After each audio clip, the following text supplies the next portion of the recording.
This is Leslie Smith from Dennison Information Technology Services with a Google Sheets tip to use filter views and not a filter on your Google Sheets.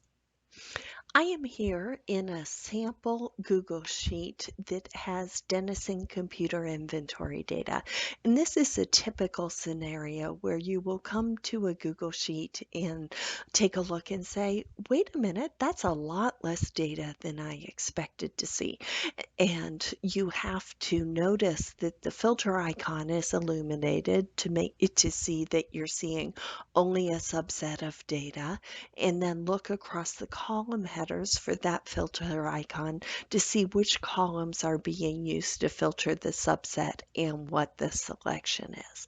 But there is a better way. So I am going to click that filter icon to remove the filter, and instead I'm going to move right next to it to the drop down arrow, and you'll see it says filter views when I move there. When I click on that, I am going to choose to create a new filter.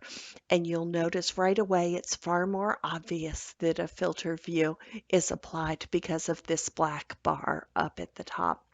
You have the option to name your filter view. So if you want to save a subset that you can reuse in the future and that you can share with other people, you just go ahead and type in a name that indicates what the data subset is. In this example, I'm going to say it is HP laptops. So anyone who has this filter view applied will see that's what this subset of data is. Then I come to the column headers, and just like with a regular filter, I'm going to choose clear and deselect everything and then select only laptop. And then I'm going to come to the manufacturer column and again click clear and then click HP and OK in order to select only HP. So now I'm looking at a data subset that is only HP laptops, and that's readily obvious by the name of this filter view. I want to also create a subset that's Apple laptops, and I can now easily do that by coming over to this gear icon and choosing to duplicate, and then coming over here to manufacturer, unselecting HP and selecting Apple and clicking OK. And then where it says copy of HP, I'm going to change that to Apple. And now I can look easily and toggle between HP laptops and Apple laptops.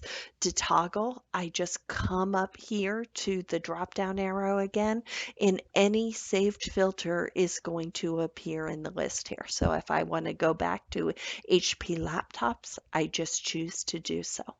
Let's say I want to send this to someone else and I want to apply the HP laptops filter to their view. I just select the entire URL, and you'll notice at the very end of the URL is an FVID standing for filter view ID.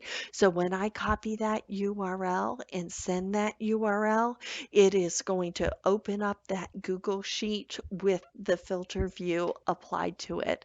And again, folks can see what the subset is by the name of the filter view. The person who received that link can always click the X to get out of that specific filter view and get back to the full spreadsheet. Another way that you can use filter views is you can, if you have a shared spreadsheet and you want each person to be able to apply their own filter view and just kind of play around with it for their personal use, then you just create a new filter view and name it with the person's name so folks know that is really intended for their use only, and that person can feel free to adjust that filter on the fly as they wish to do so. So this can all make using shared Google Sheets far easier, but even when you just have a personal Google Sheet, it enables you to quickly get back to known subsets of your data. So I strongly recommend that you use filter views instead of filters in your Google Sheets. For help on this or other Google Sheets topics, please take advantage of the following resources. You can use LinkedIn Learning for video-based training by going to My Dennison and selecting My Apps and then LinkedIn Learning and searching for Google Sheets. For specific questions, you can contact the ITS Service Desk at servicedesk@dennison.edu. Or you can schedule a virtual client success appointment by going to DennisonUappointments.as.me/ITS. Thank you again for watching.